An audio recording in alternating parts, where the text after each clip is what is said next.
Gordon had made his name in China, where he had been sent to help defend British traders from the horrors of the Civil War. He took command of a small force of peasants and adventurers, known as the ever-victorious army. He was relentlessly brave, and he led the ever-victorious army to victory like a medieval knight. He would charge against hordes of the enemy, just carrying his officer's cane. He called it his wand of victory. And in a lightning campaign of about 18 months, he destroyed the Taiping rebellion and restored peace to the country. And Gordon became a hero. When he returned to England, he found, rather to his surprise, that everybody wanted to see him, that he was invited to meet the Queen. And for the rest of his life, he was known as Chinese Gordon. The Chinese emperor had offered Gordon a fortune to stay. Gordon had declined. He had not the slightest interest in money. In an age famed for its English eccentrics, Gordon was a very strange fish indeed. The big interest of his life, the one which it was far more than a hobby, it was practically an obsession, was the care of children, particularly small boys. He would seek out starving children sleeping in doorways, chimney sweeps, bring them back to his billet, wash them, clothe them, send them to school, give them pocket money, see to their education, find them jobs.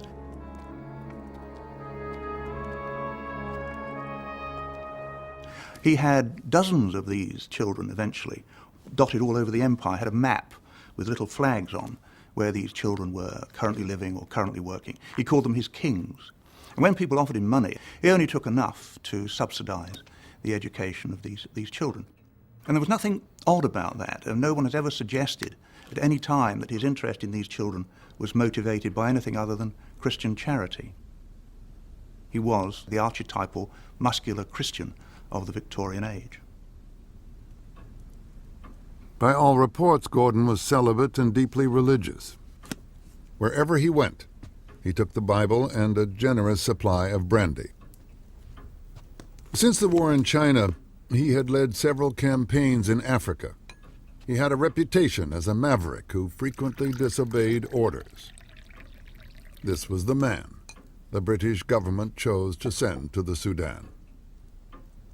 The extraordinarily foolish thing was to employ Gordon, who was an undisciplined schoolboy's boy's own paper's hero, probably a drunk as well, a sort of, by Gladstone standards, an extraordinarily crude, born-again Christian, if you like, during his sober periods. On a wintry evening in January 1885, leading members of the government and army waited outside London's Charing Cross station. They were here to see off the hero on the first stage of his journey to the Sudanese capital, Khartoum.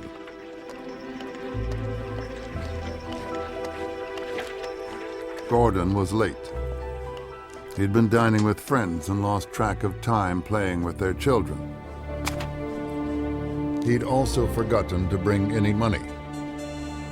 The foreign secretary hurried off to buy Gordon a ticket. The others dug into their pockets, giving him a gold watch and all their spare cash. One of the generals dashed off to raise more.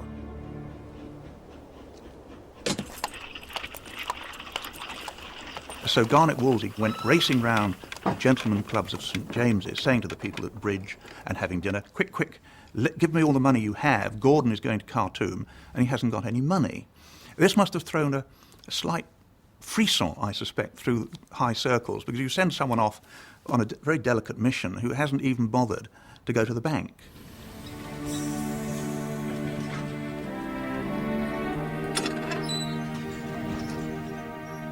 Wolsey raised about £200 and hurried back to the station.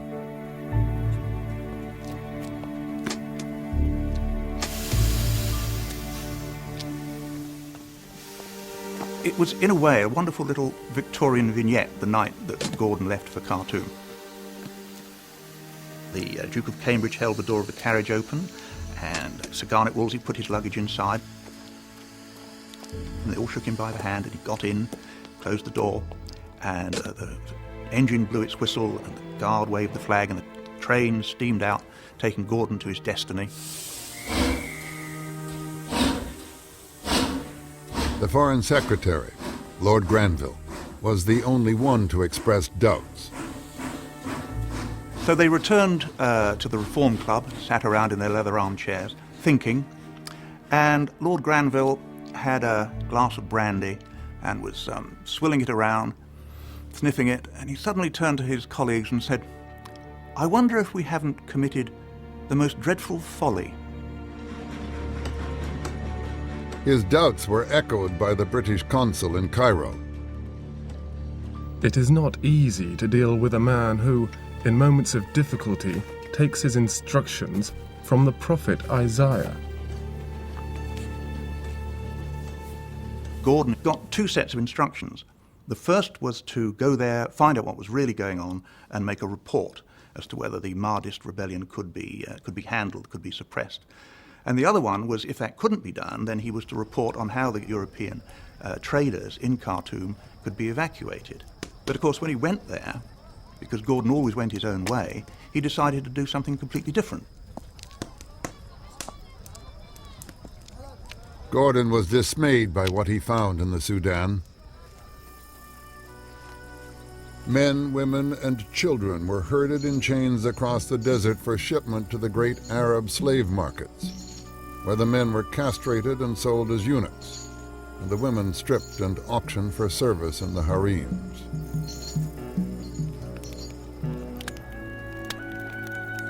Gordon assumed command in Khartoum, and he made a bonfire of the notorious whips used by the slave traders and the Sudanese rulers to control their people. He was determined to be the savior of the oppressed Sudanese. I have come here without troops, but with God's help, we shall address the evils of the Sudan.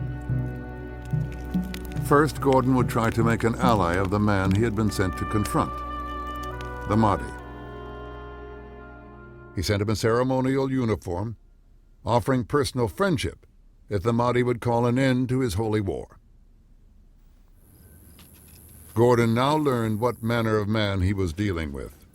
The Mahdi sent the uniform back with a patched jibbah worn by the desert tribesmen, and a note inviting Gordon to convert to Islam and join his army. Gordon realized that the Mahdi was a man like himself who could not be bought, a man who took his instructions from the prophet, except that in the case of the Mahdi it was not the prophet Isaiah, it was the prophet Muhammad. Gordon then decided that the only way to deal with the Mahdi was to beat him in battle. His first step was to improve the city's defenses. He sent out patrols to find out what the Mahdist forces were up to, prepared stocks of ammunition, trained the troops, dug trenches. He did all the things that a professional soldier would do. Gordon took advantage of Khartoum's position, where the White Nile and the Blue Nile merge. He dug a defensive channel between the two rivers, sealing off the city.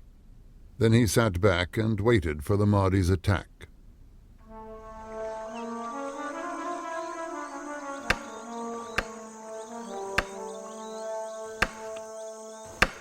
The Mahdi's forces cut the single telegraph link with Cairo and settled down to starve the city into surrender.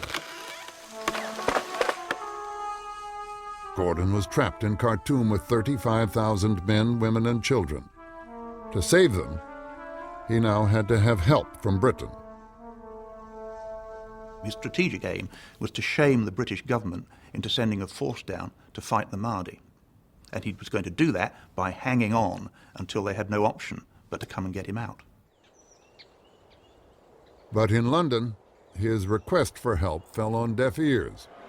It's the duty of the Gladstone was determined that Britain would not be dragged into a war in the Sudan. On the contrary, he sympathized with the Mahdi's struggle. with dignity and credit. Gladstone felt that the British Empire was already far too big and, if anything, should be contracted. But above all, he was the head of the government, and he simply wasn't going to be dragged into a foreign war by some half-crazed Royal Engineer general who decided to take over a town in the middle of nowhere and hold it against all odds. It wasn't part of the government policy. Gladstone told Parliament, To send troops would be a war of conquest against a people struggling to be free and struggling rightly to be free.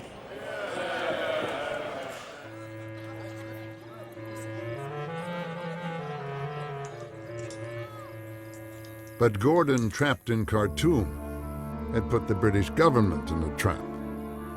After all, it had been their idea to send Gordon to the Sudan in the first place. And now this eccentric hero had captured the public imagination. They couldn't just leave him there to die. Besides, there was the Queen to reckon with. Victoria shared her people's fears for the safety of General Gordon. This handsome warrior seemed to embody all the martial and Christian virtues of her empire. She wrote to Gladstone. The Queen trembles for General Gordon's safety. If anything befalls him, the result will be awful. Gordon is in danger. You are bound to try and save him. For the honor of the government and the nation, he must not be abandoned. But month after month, while Gordon held out against the Mahdi, Gladstone held out against the Queen. No one was prepared to give in. The situation in Khartoum steadily deteriorated.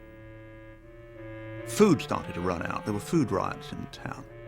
People tried to desert, though that proved less than popular when the Mahdi's forces cut their heads off. Slowly the ring tightened, and by the autumn the town was fully under siege, and there was no way out at all. They just had to stand their ground or wait for a relief force.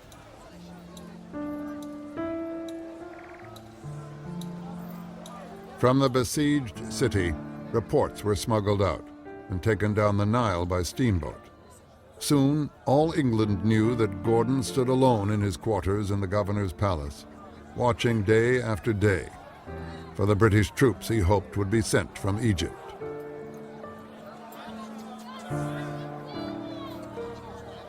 He wrote to the British consul in Cairo, How many times have we written asking for reinforcements? No answer at all has come to us, and the hearts of men have become weary at this delay. While you are eating and drinking and resting on good beds, we are watching night and day, endeavoring to quell the movements of this false Mahdi. Gordon in Khartoum was a Victorian epic. I mean, here was a British general in this howling wilderness, surrounded by savages, fighting for the good old cause and Christianity, and we had to get him out. It was the British like that, the last man and the last round sort of scenario.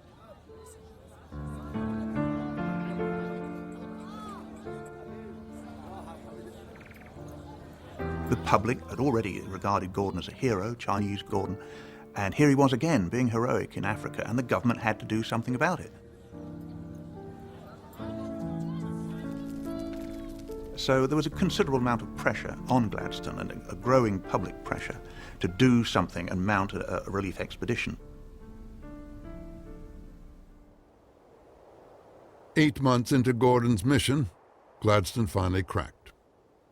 He ordered the British Army to invade the Sudan and bring Gordon out. But before they could reach Khartoum, Gordon's defenses began to crumble. On the morning of the 26th of January 1885, the Mahdi launched his final assault. Hordes of warriors poured through a gap in the city walls. Gordon hurried to the roof of the governor's palace. In the streets below, the people of Khartoum were being butchered by the Mahdi's forces.